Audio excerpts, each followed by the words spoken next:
So, local truck driving, it exposes deep truck drivers effortlessly, like immediately, which is why a lot of people who go from OTR to come local, they always end up going back OTR because local takes a lot of mental, it puts a lot of mental stress on you.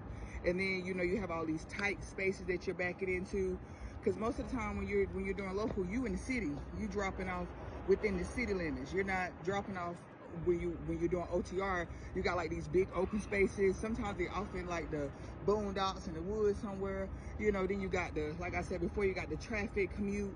Then you're dealing with some of the meanest, rudest, angriest warehouse workers and things of that nature. So it's like when you come local, coming from OTR, you really find out what you're made of.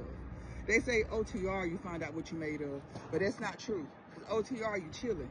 It ain't too much stress other than you making sure you get the mileage you need, you want, your dispatch ain't playing games with you or nothing like that. But for the most part, OTR is smooth. I've drove OTR for over a year and some change, and it was a great experience. Only thing I was worried about was getting back home to my kid. But when you come local, that's really when you find out what your skills look like for real. When you turning in these city places and you gotta turn this wide, and you ain't got nothing but this much space to make the turn. So you got to come out open wide to make this left turn. You know what I'm saying?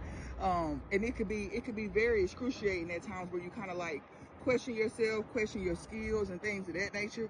But I'm gonna tell you this: if you stick it out with local for a bit, by the time you finish, your skills will be so superb, because by this time you done went through so many different places that a 18-wheeler don't even belong. You get what I'm saying? Like some of these places I go to, 18-wheelers don't even belong there. But a lot of the times, a lot of these places that we go to, they've had these locations since the early 60s, 50s, 70s, where trailers were 35, 45 feet, 40 feet long. The tractor wasn't as big as it was previously, as it is now.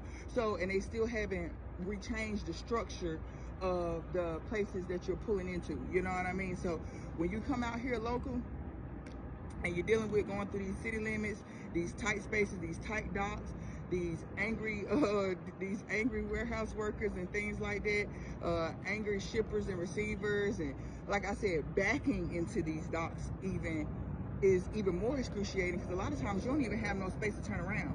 Like right now where I'm at, I had to really maneuver this turnaround because it wasn't enough space for me to get